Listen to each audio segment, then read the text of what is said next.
जैसा कि विदित है कि इस बार बीएसपी के संस्थापक एवं जन्मदाता मान्यवर श्री कांशीराम जी की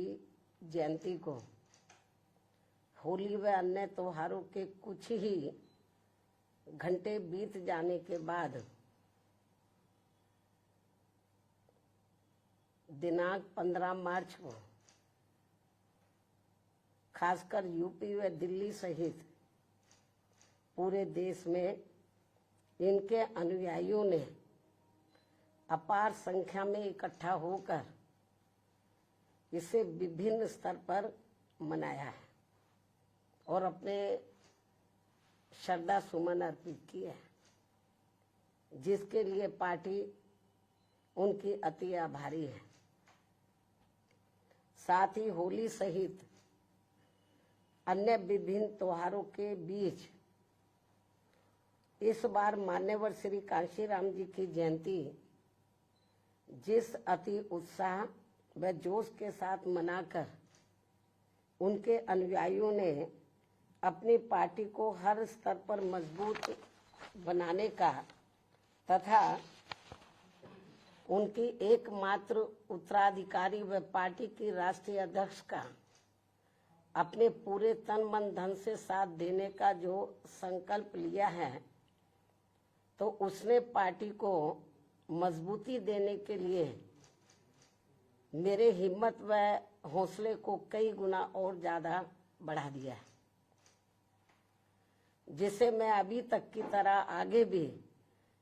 अपने जीते जी अपने व्यक्तिगत तथा भाई बहन व रिश्ते नातों आदि के स्वार्थ में कभी भी कमजोर नहीं पड़ने दूंगी। वैसे भी मेरे भाई बहन व अन्य रिश्ते नाते आदि मेरे लिए केवल बहुजन समाज का ही एक अंग है, उसके सिवाय कुछ भी नहीं है। इसके अलावा पार्टी व मूवमेंट के हित में बहुजन समाज के जो भी लोग अपनी पूरी ईमानदारी व निष्ठा से कार्य करते हैं, तो उन्हें पार्टी में जरूर आगे बढ़ने का मौका दिया जाएगा और इस मामले में मेरे रिश्ते नाते आदि भी आड़े नहीं आएंगे। यहाँ मैं सावधानी के तौर पर ये भी बताना चाहूंगी कि पिछले कुछ वर्षों से सत्ता व विपक्ष में बैठी सभी जातिवादी सांप्रदायिक व पूंजीवादी पार्टियां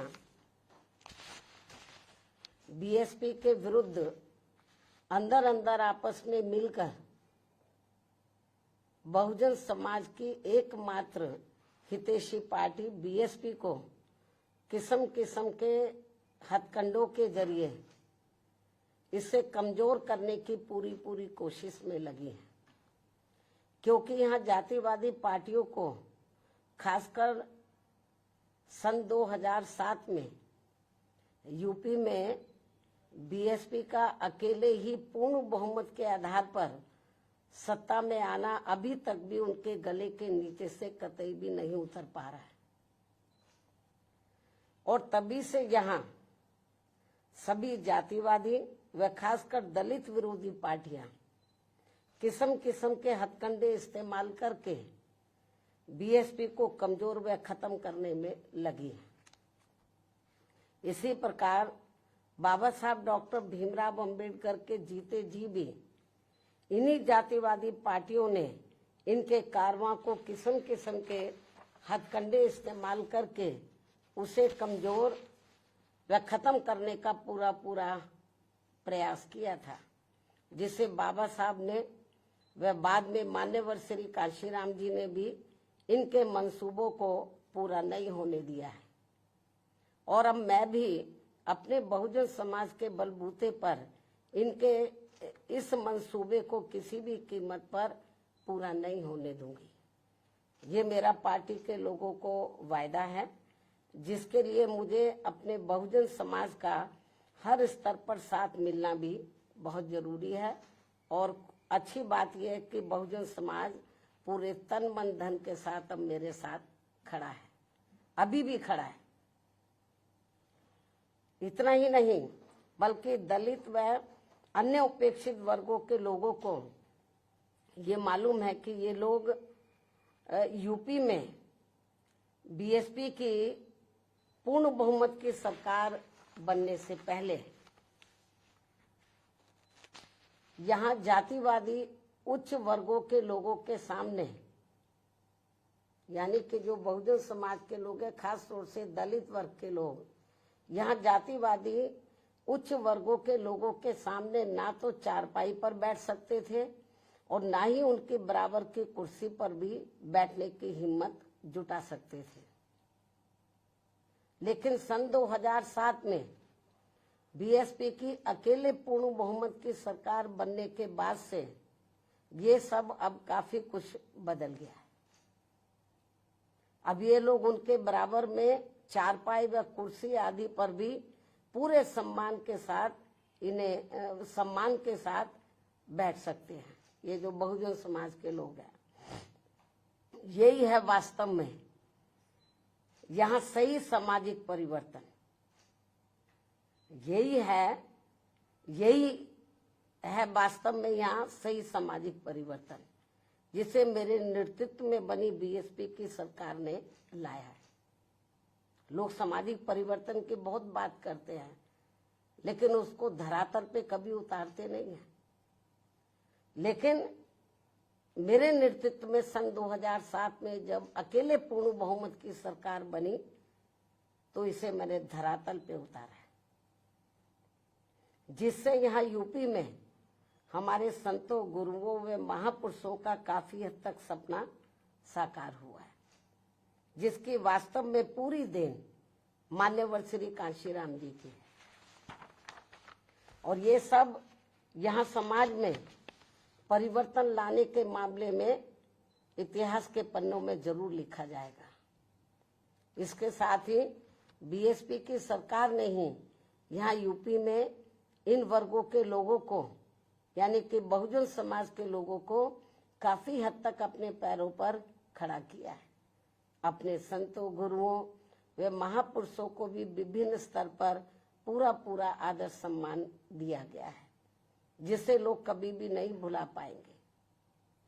लेकिन ये सब यहाँ सभी जातिवादी पार्टियों के गले के नीचे से अभी तक भी नहीं उतर पा रहा है। इसलिए अब वे इन वर्गों में से स्वार्थी किस्म के लोगों को आगे करके उनके जरिए विभिन्न नाम पर अनेकों छोटे छोटे संगठन व पार्टियां आदि बनवा के बीएसपी की इस ताकत को बांटकर इसे कमजोर करने में लगे, जिनसे बहुजन समाज के लोग जरूर सचेत रहे।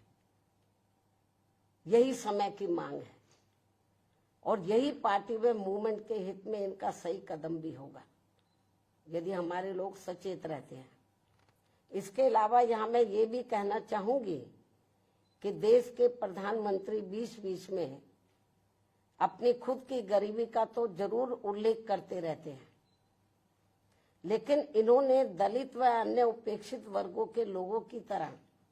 यहाँ कभी भी कोई जातीय भेदभाव नहीं झेला है, जो ये सब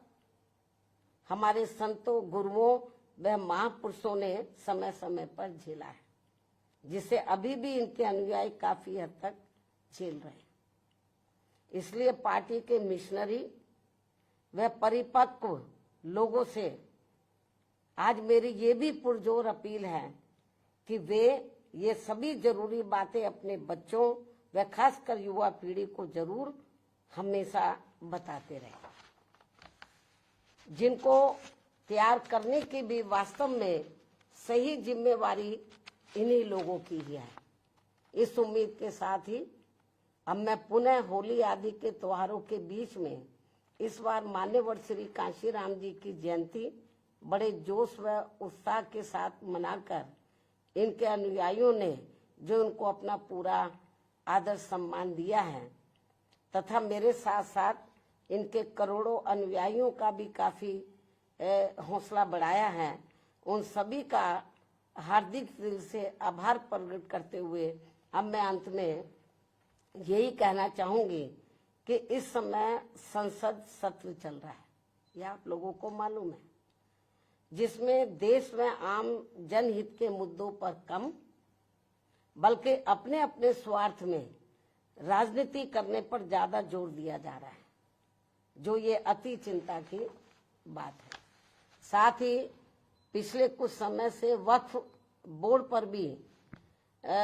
सत्ता व विपक्ष द्वारा जो राजनीति की जा रही है, तो ये भी अति चिंता की बात है। और यदि ये मामला समय रहते आम सहमति से सुलझा लिया जाता तो ये ज्यादा बेहतर होता। केंद्र सरकार इस मामले में जरूर पुनर्विचार करे, सोच विचार करे, ये भी हमारी पार्टी की केंद्र सरकार से पुरजोर अपील है। इस उम्मीद के साथ ही अब मैं अपनी बात यहीं समाप्त करती हूँ। धन्यवाद। जय भीम व जय भारत।